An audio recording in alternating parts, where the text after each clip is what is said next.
Bueno,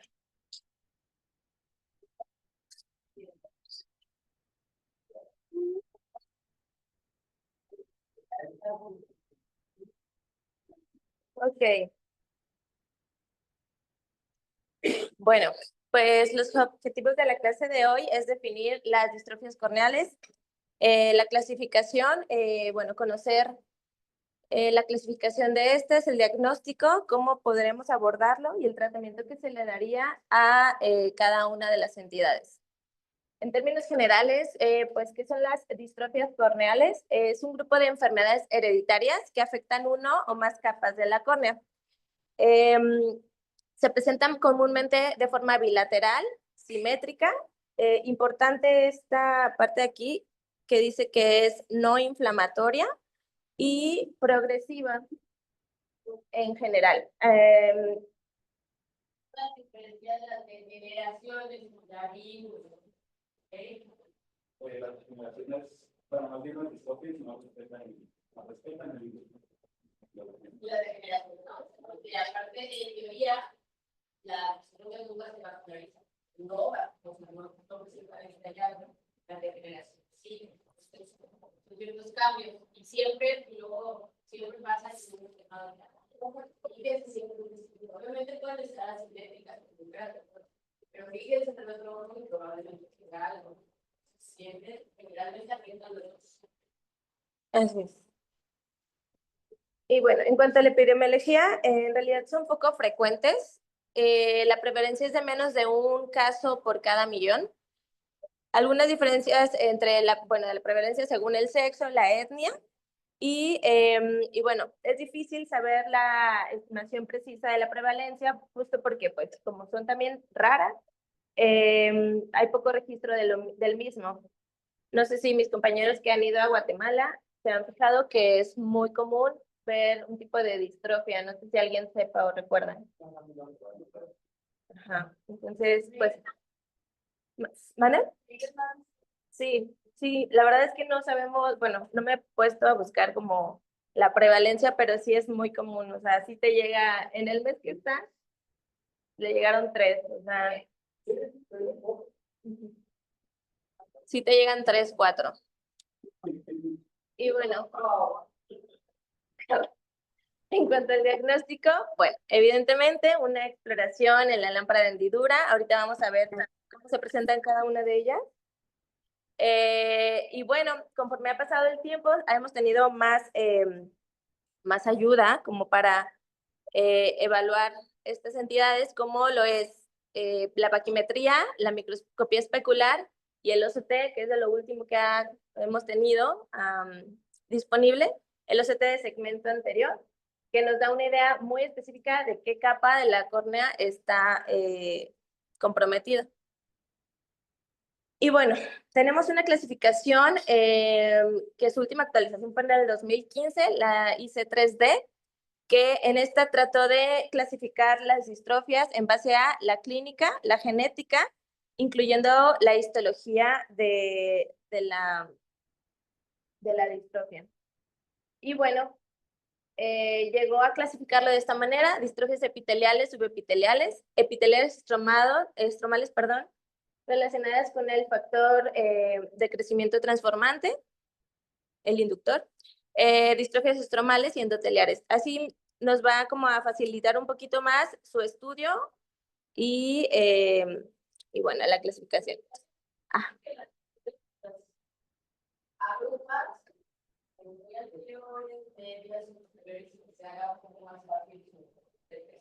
Eso.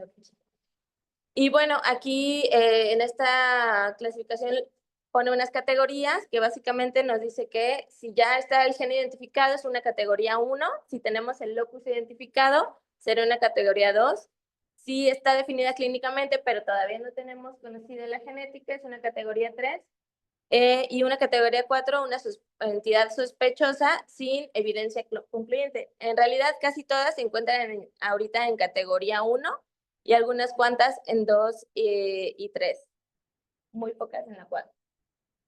Y bueno, para entender cada una de las entidades, pues tenemos que recordar las capas de la córnea.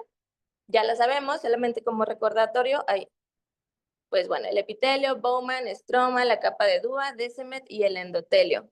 Siempre como que tratar de poner en nuestra mente esta imagen cuando cambiemos como de clase, de entidad, ¿ok? Entonces, en cuanto a las epiteliales y subepiteliales, tenemos estas 6. No las voy a repetir porque las voy a decir cada una de ellas. Pero bueno, en cuanto a genética, tenemos implicados estos genes. Si se fijan, vamos a ver repetitivo el factor de crecimiento transformante beta.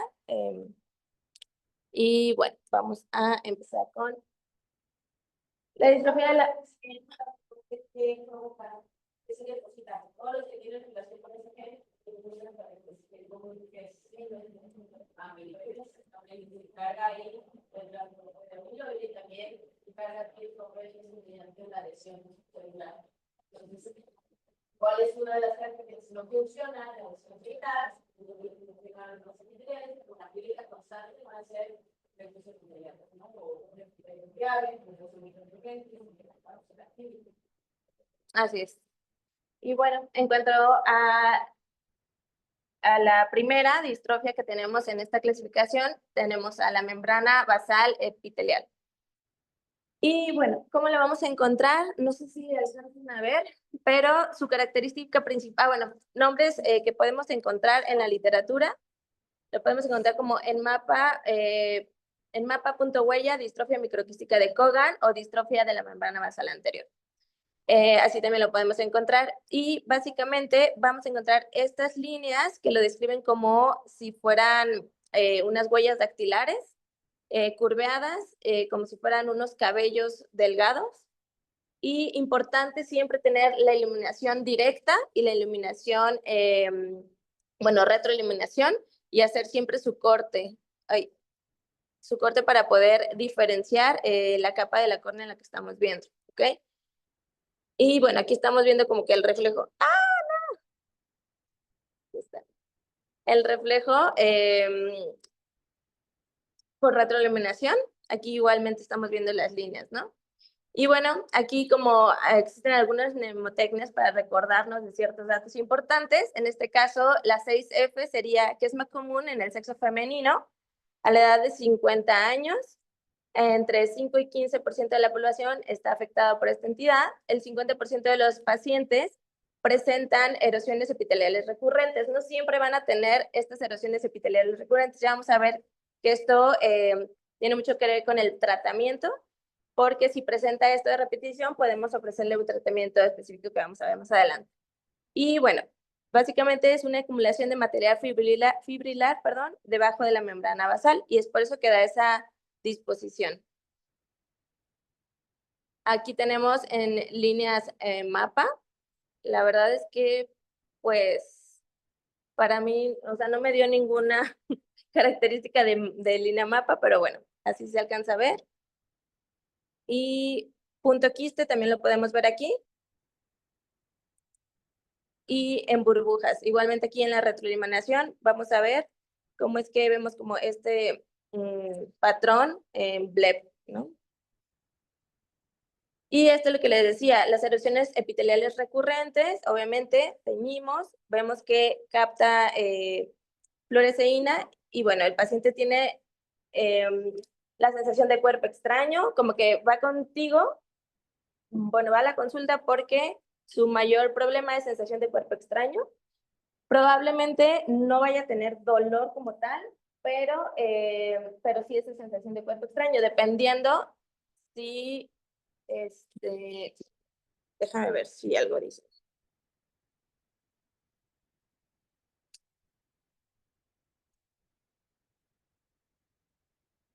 Perdón. La doctora Betty no está hablando ahorita. Cuando hable, le acercamos el micro, ¿va? Entonces, si tiene esta repetición, pues probablemente sí vaya a tener dolor. En cuanto a la histología, estas células epiteliales están desorganizadas y contienen microquistes, carecen de estructura normal de adhesión. Entonces aquí vemos en las puntas de las flechas como aquí tenemos como una pérdida de la continuidad y es que se presenta eso, ¿no? La membrana basal igualmente va a estar engrosada, es irregular y se puede extender hasta el epitelio por encima, como vemos aquí, por ejemplo. Aquí ya está invadiendo lo que es el epitelio, la membrana basal. Y bueno, la membrana material fibrilar se acumula entre la membrana basal y la capa de Bowman subyacente. Es repetitivo, pero básicamente recordar siempre esta imagen. Y bueno, en cuanto al tratamiento, dependiendo de la gravedad con la que llegue el paciente, si únicamente tiene, como les decía, sensación de cuerpo extraño, como tal, esa molestia, podemos indicarle las gotas lubricantes, geles o ponerle un ente de contacto. También soluciones hipertónicas para ayudar un poquito con ese desequilibrio que existe en la superficie y ni que jale más como que agua, ¿no? Y bueno, en pacientes con una entidad un poco más avanzada, se puede ofrecer la queratectomía superficial para eliminar el epitelio desvitalizado. Esto se llama micropunción estromar anterior. Mencionaba que esto se puede hacer solamente cuando existe como que estas lesiones, pero periféricas. Obviamente no vas a llegar al centro de la visión y hacer esto. Bueno, indicado es solamente cuando está en la periferia, ya solo ahí, ¿no? Y bueno, cuando hay erosiones graves en el eje visual, hacer un desbridamiento del material mecánicamente. A veces pues, yo he visto que lo hacen pues, con el bisturí o con la fresa, ¿no? En lugar de la micropunción. Y bueno, también existe ya como algo más avanzado en el tratamiento, sería la queratectomía fototerapéutica, que es para fines prácticos el PTK. Vamos a estar hablando bastante de estos procedimientos, no nos vamos a adentrar mucho porque no sé si lo vayamos a ver, doctora, cada uno de los... Ajá. Bueno, más o menos vamos a hablar a grandes rasgos. En la queratectomía fototerapéutica lo que se busca es como hacer más uniforme esta parte del epitelio con, pues justamente con el excimer láser, ¿no? Ahorita vamos a ver más imágenes.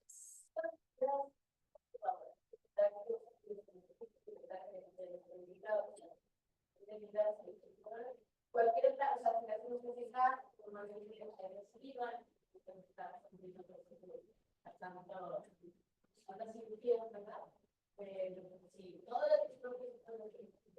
la mayoría sí, es una parte, entonces, complicado. ¿Qué es lo que se olvidó?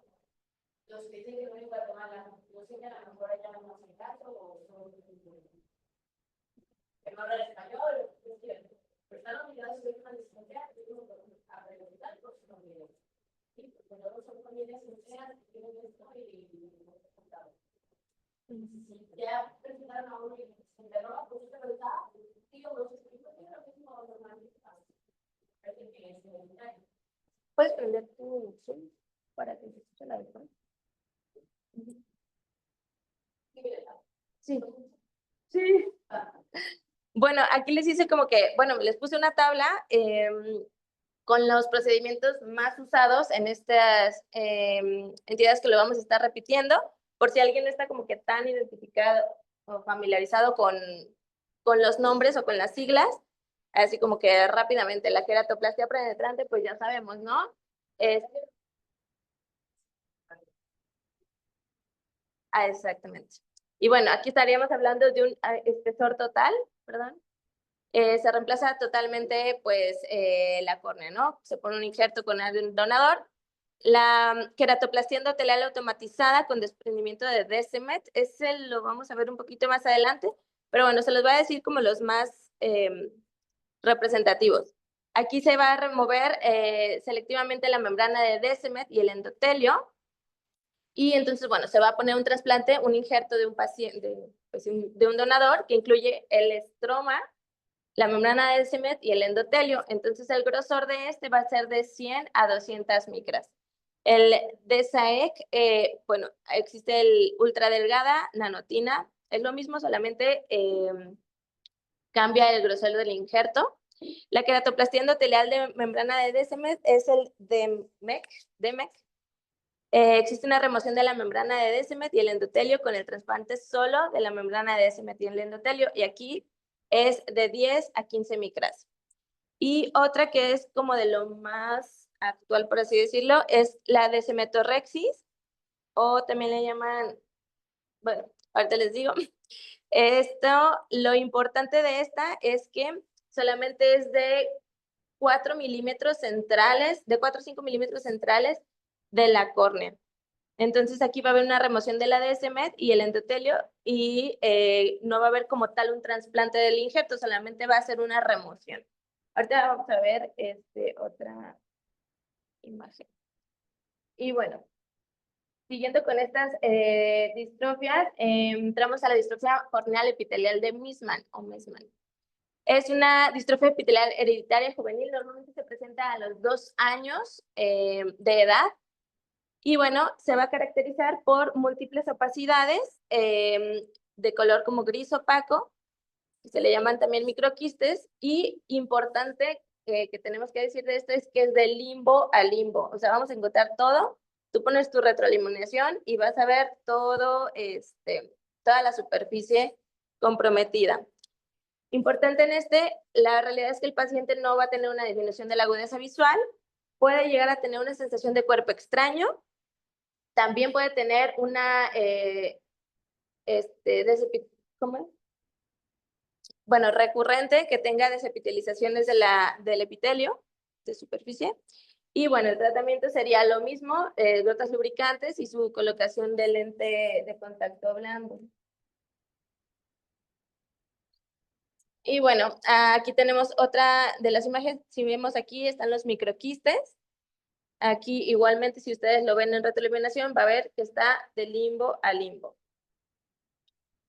Como ya les había dicho, el tratamiento va a ser de pronto repetitivo y nos vamos a adelantar, ¿ok? Si es demasiado el defecto, podemos hacer un desbridamiento epitelial, pero la verdad es que rara vez es necesario, solamente con el tratamiento con gotas, lente de contacto. La distrofia corneal epitelial de Leach es la tercera que tenemos en esta lista. Y bueno, el inicio es en la infancia, hay múltiples opacidades gris opaco y microquistes epiteliales diminutos. Aquí la diferencia de la anterior, o sea, es muy parecida, pero la diferencia es que no va a ser de limbo a limbo, sino solamente se va a concentrar como en una capa, o sea, como que todos los microquistes se hacen confluentes y se localizan en la parte central. Eso es importante que sepamos la diferencia.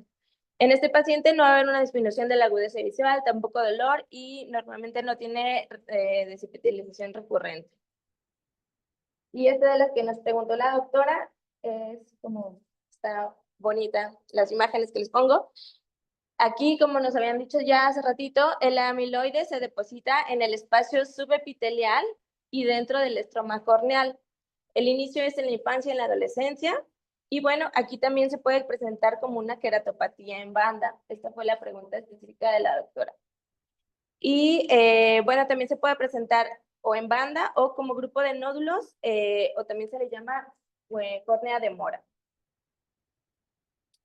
Y bueno, básicamente en cuanto a la histología, lo que encontramos es depósito de amiloide, aquí, si se fijan, pues hay una disrupción de la capa y existe este acúmulo, ¿no?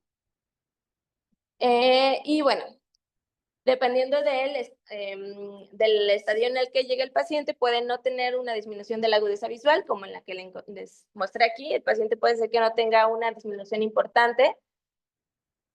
Sí puede llegar a tener dolor y el tratamiento sería una queratectomía superficial o lamelar o, en estos casos, pues ya sería un trasplante corneal, ¿no? Y este tipo de córnea como que totalmente comprometida se llama quantum córnea. Y bueno, el tratamiento otra vez, gotas lubricantes, lentes terapéuticos, la queratectomía superficial o queratoplastia lamelar anterior.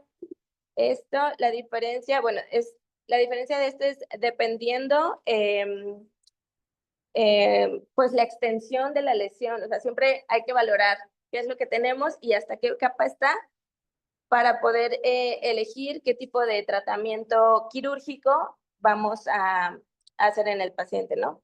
Desde un DAD, una PK o una queratoprótesis. De las distrofias epiteliales estromales, bueno, ya esta es la segunda de la clasificación. Está implicado otra vez el factor de crecimiento transformante beta, justamente en el cromosoma 5q31. La importancia aquí es la queratoepitelina, que ayuda a la señalización. O sea, bueno, el factor de transformante ayuda a que se cree esta queratoepitelina, entonces si hay una mutación, pues no está, ¿no? Entonces, no les voy a repetir, vamos a ir a ver cada una de ellas. Aquí hay una tablita en donde compara la Reese-Bucklers y la de Thiel-Benke.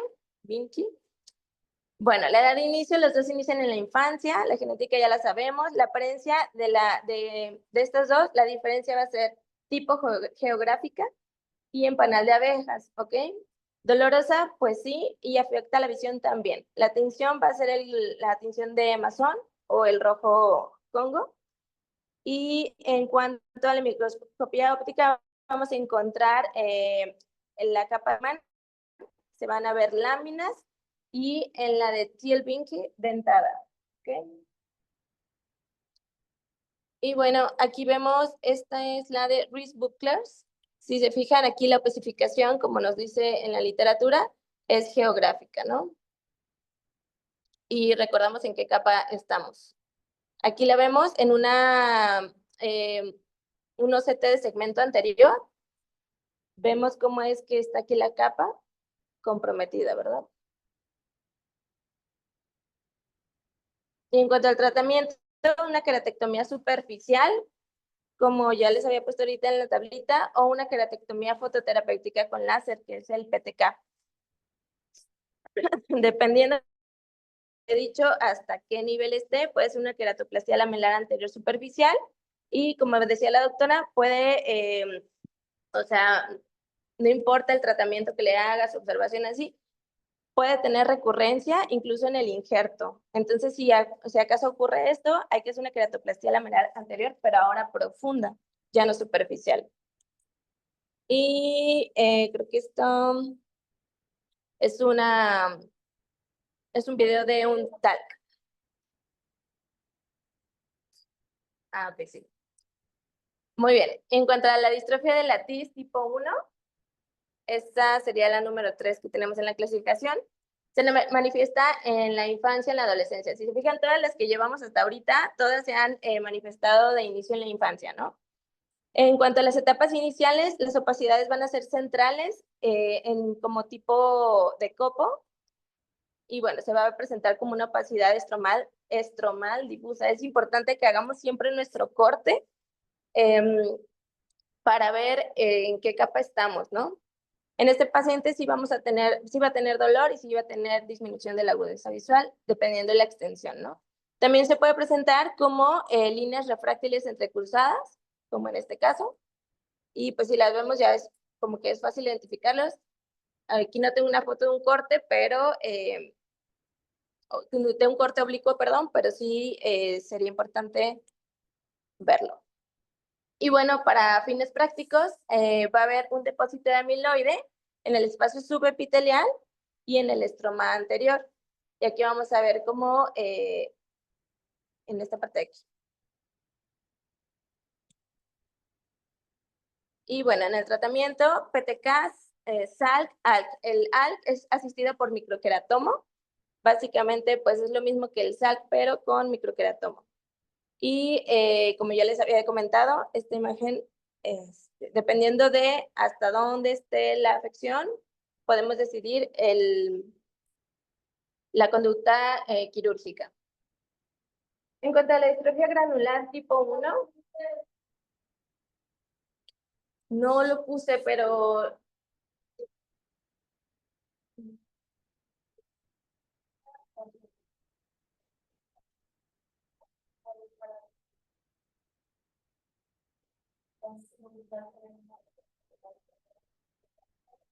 desabueso.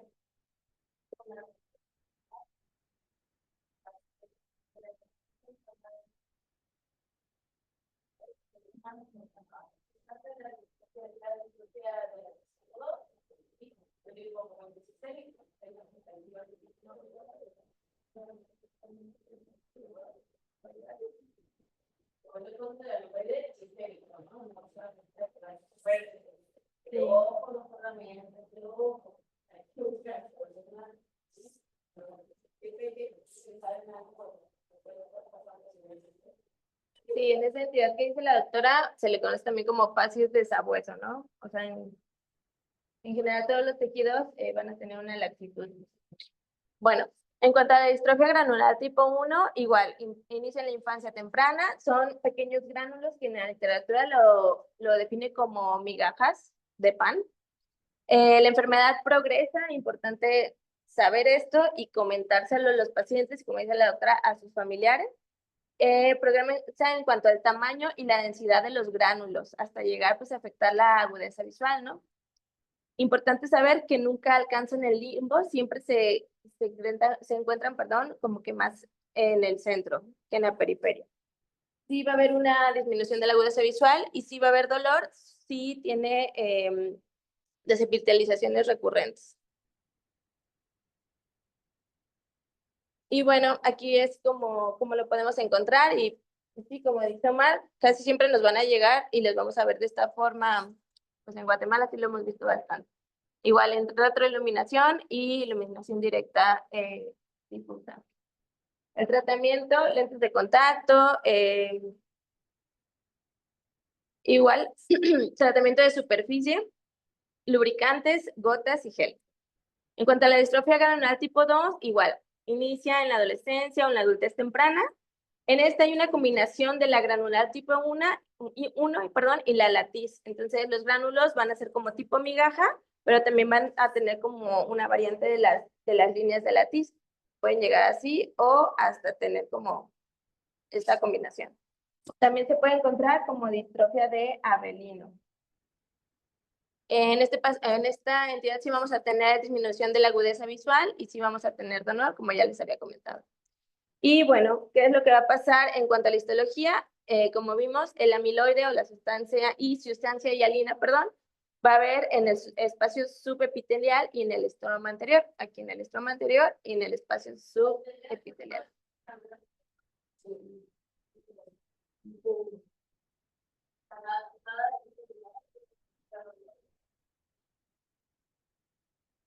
Sí, eso decía.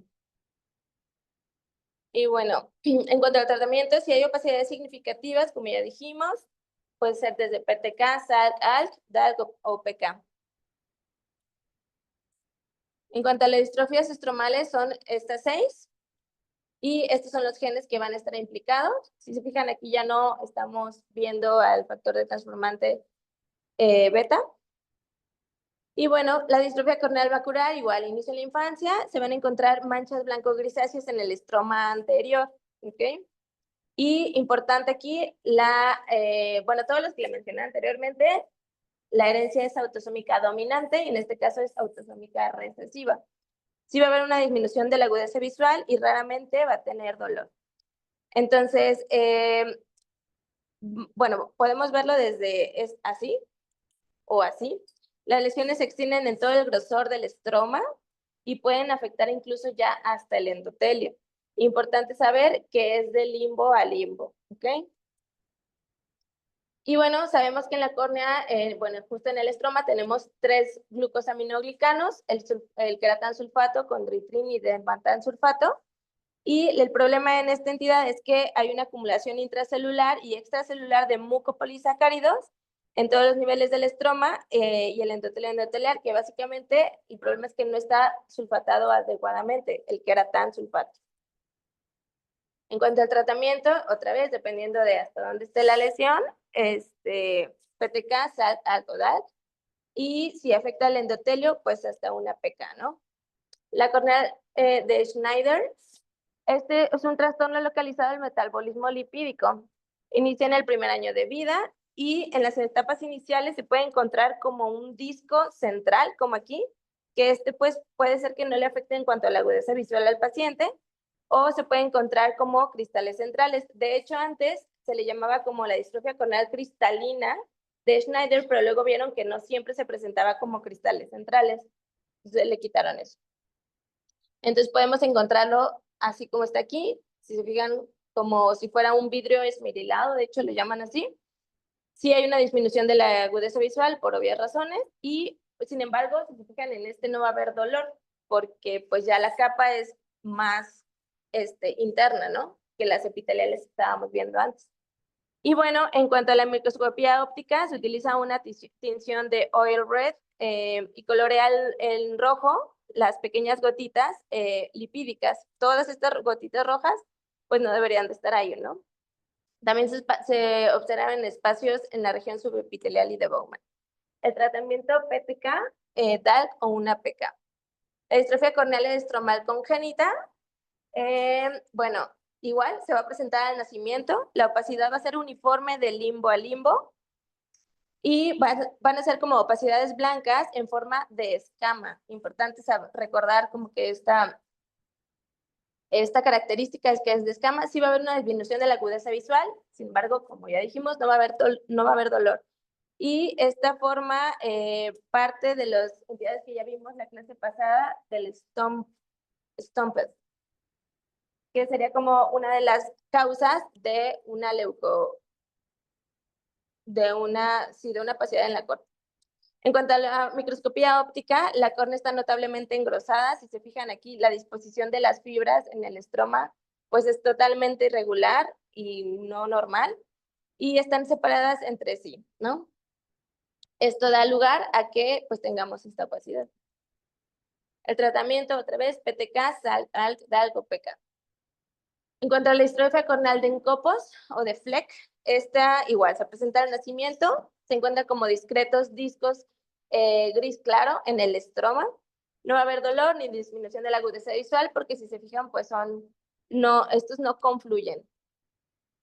La corneal amorfa posterior, igual, bueno, esta ya inicia en la primera década de la vida. Se encuentra en el estómago corneal profundo. Se van a encontrar como opacidades en forma de lámina que pueden ser, pues sí pueden ser extensas. Pueden incluso llegar hasta la capa de la membrana de Descemet y el endotelio. Pues si es una entidad leve, no va a haber disminución de la agudeza visual y pues tampoco va a haber dolor. Y bueno, en la característica es que la córnea es más delgada de lo normal y más plana, perdón, como lo vemos aquí en esta topografía. Y en esta foto de la lámpara de Endirua, si se fijan, está súper delgadita la córnea. Y pues obviamente es común que los pacientes sean hipermétropes. La tinción positiva con hierro coloidal extracelular en el estroma profundo. Vamos a ver esta acumulación que vemos aquí, ¿ok? La distrofia corneal pre-Descemet, en esta no vamos a tener disminución de la agudeza visual, tampoco va a haber dolor, y esta importante, si se fijan, todas las que hablamos ahorita fueron en la infancia, en la adolescencia. Esta va a ser después de los 30 años que se va a presentar. Van a ser opacidades puntiformes finas justo anteriores a la membrana de Descemet. Y aquí vemos el corte. Y bueno, en cuanto a las distrofias endoteliales, tenemos 3. La de Fuchs se incluye en esta, y estos son los genes que van a estar implicados. Y bueno, inicia en la década de los 30 o incluso más tarde. Existe también una de inicio temprano, pero bueno, ahorita lo vamos a ver. Se observan gutas, aquí lo vemos. Inicialmente en la región central y posteriormente se extienden a toda la córnea. Es de herencia autosómica dominante. Tenemos una prevalencia más en mujeres de 3:1. Como ya habíamos dicho, bueno, a partir de los 30 hasta la cuarta década de la vida puede presentarse, normalmente en población blanca. Los genes implicados que vamos a ver un poquito más en la literatura son el COL8A2, que justo es el de inicio temprano que les había dicho, y el de inicio tardío está relacionado con el gen SLC4A11. Y bueno, el diagnóstico ya sabemos cómo es. Y las gutas centrales van a estar en la membrana de Descemet. Ahorita le pongo otra imagen. Aquí. Ahí. Si se fijan aquí, están como confluentes estas zonas en donde no hay células endoteliales. Aquí vemos una microscopía, una comparación de una microscopía especular de un paciente sano y un paciente con distrofia de Fuchs.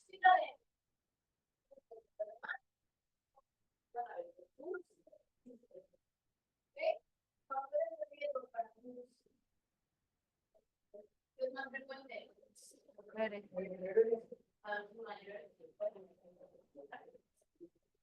Mujeres que más, blancas más,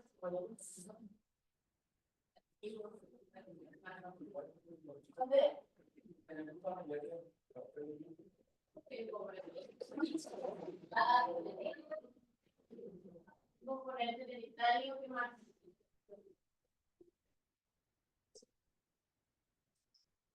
Mismo. También te lo primero no voy a ver una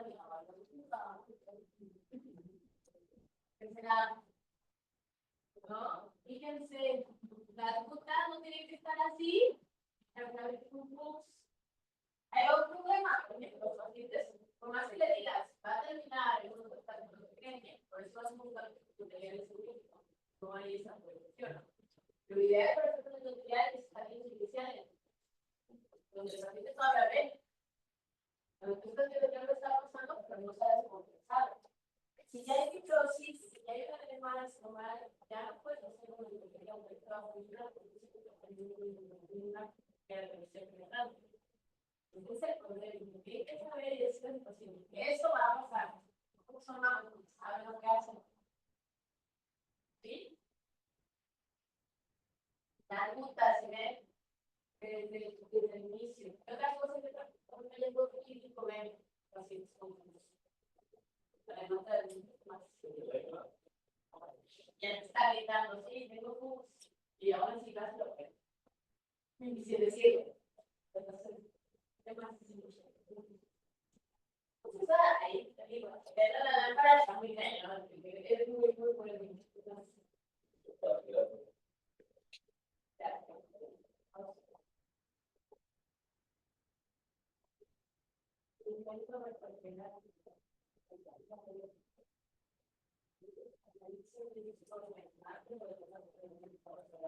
Obviamente, ahorita no me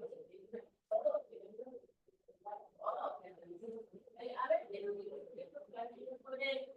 hablar de cuál es el de arriba, no te viene a ver. Yo pero no quiero que alguien que diga, pero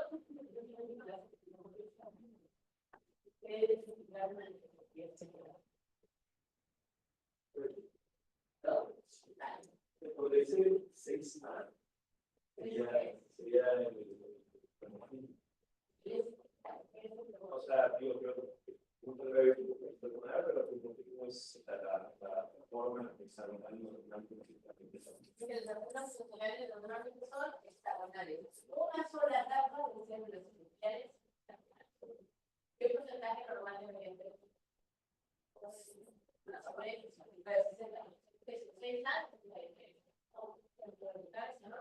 Pero fíjense en el de abajo, 66, me quedan los numeritos, ahí es donde están los errores, ¿no? Porque pues, consultarles a una vida, según el aparatito, te dice que está consultado. Es más, el que tiene más, le llama, ¿cierto? ¿Qué es el porcentaje de variación? Entonces, ¿Cómo se llama?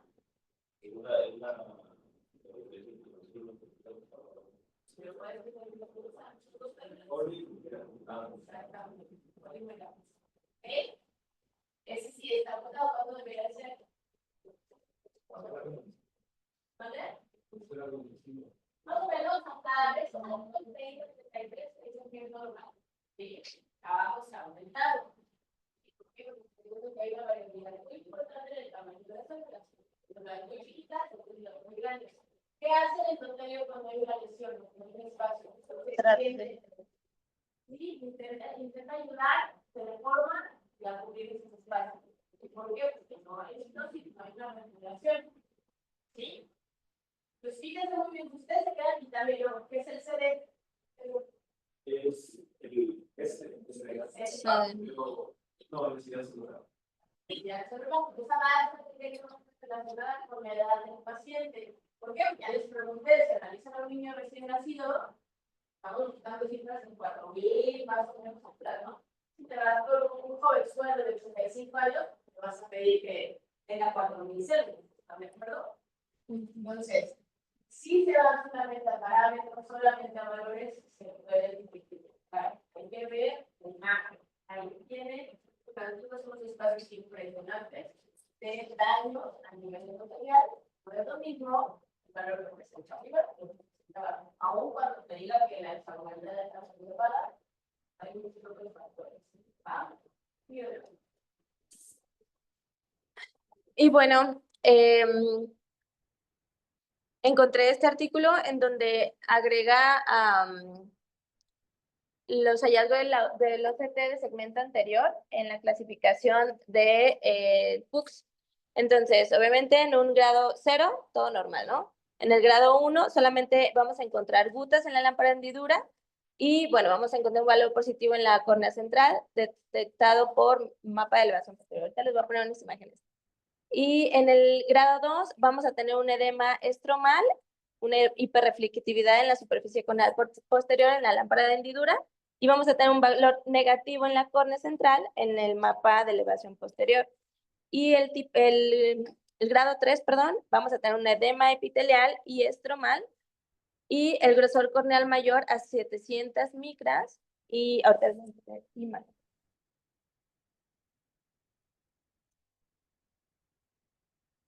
Bueno, antes les voy a decir de esta imagen, esta es la histología que encontraríamos, ¿no? Si se fijan aquí en el endotelio, existen estos espacios y bueno, esto clínicamente lo vamos a ver como las gutas. O también se puede encontrar como, ok, si el endotelio está como regular o preservado, pero vamos a encontrar esta zona de aquí, es la que nos daría el aspecto de guta. O una irregular tan grande como esta, que ya está incluso, pues sí, todo irregular el endotelio. Y sí.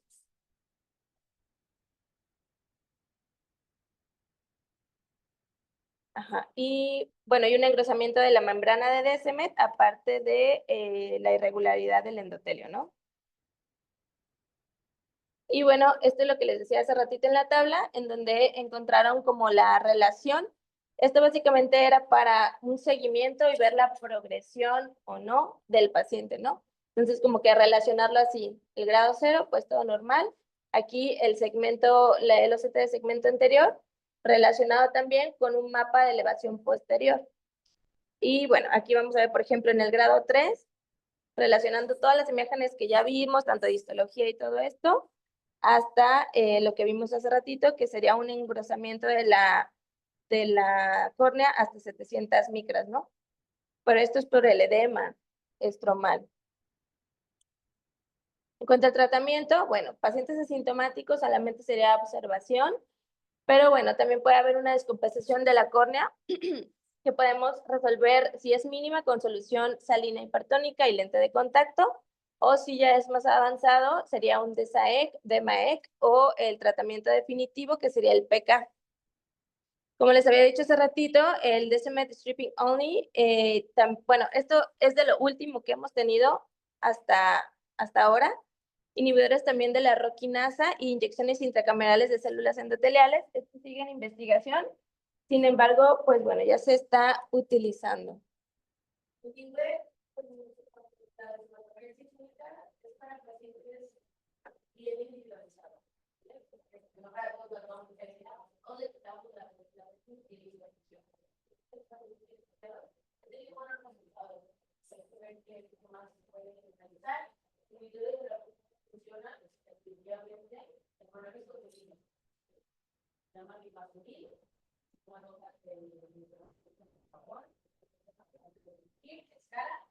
también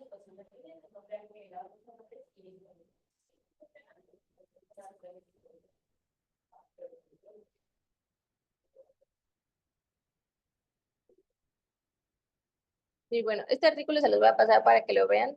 No les voy a explicar demasiado, pero es como que un resumen de los diferentes tratamientos que ahorita les expliqué, cómo se verían en un OCT de segmento anterior y bueno, en su lámpara individual ya hecho, ¿no?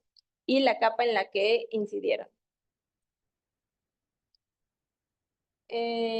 Bueno, como les decía, últimamente se ha visto lo de la terapia celular, la terapia génica, y la doctora ya mencionó los inhibidores de la roquinasa.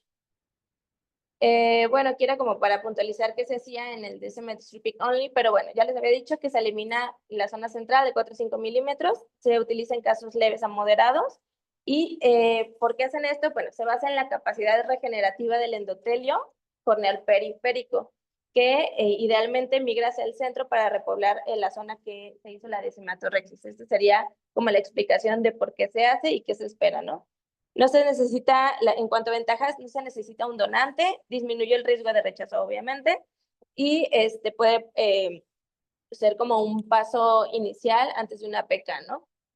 Los inhibidores de la roquinasa, la vía de administración es tópica. Bueno, también se está investigando su uso intracameral. Como había dicho la doctora, es el ripasudil. Eso está aprobado en Japón para pacientes con glaucoma. Y lo que hace esto es que va a acelerar la recuperación del endotelio después de una desematorrexis. Y bueno, se ha visto que hay una mejoría significativa con el uso combinado de estos dos. Y bueno, básicamente este estudio habla de justo eso, del uso combinado del ripasudil con la desematorrexis. Incluso a estos pacientes también se les hizo como la FACO, ¿no? Y vieron que, pues obviamente tenía muchísima más mejoría en los que se le hacían los dos tratamientos juntos. Y bueno, la distrofia corneal polimorfa posterior inicia en la adolescencia hasta los 20 años de edad. Son lesiones vesiculares aisladas o en grupos, como vemos aquí. Son opacidades lineales en forma de banda. Se llama también como en forma de caracol o en vías de tren. Ahorita les pongo otra imagen aquí. Este sería como en baba de caracol, ¿no? Y la distrofia endotelar congénita hereditaria, esta es también parte del STOMP. Al nacimiento se presenta, es no progresiva, la córnea se ve como vidrio esmerilado o de característica lechosa. En los casos graves va a requerir un trasplante o, bueno, ya sea parcial o total. Y bueno, este paciente sí va a tener una disminución de la agudeza visual o la visión comprometida, incluso puede llegar a tener un nistagmo sensorial. Obviamente no va a tener dolor.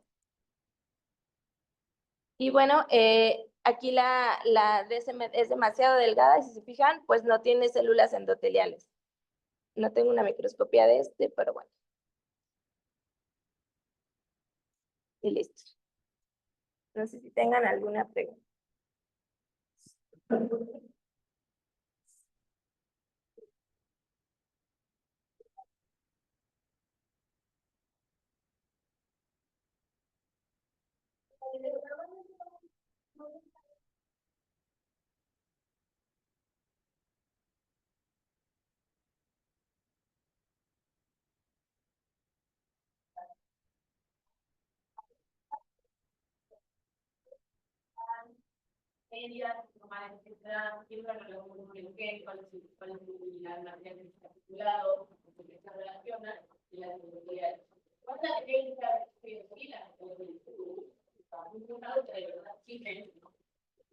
Mínimo la tengan en cuenta. Ya si tú en tu vida ves una superior, una web, pero la de tu sí la ves. Y más si van a Guatemala y saben que es global, es un y quieren, más tengan muy bien, bueno, y esta es una imagen de un paciente de Guatemala, no les dije. Pero sí, enseguida se lo mandé a la doctora. Ah, doctora. Y pues ya, para que se tengan en cuenta cuando vayan a Guatemala.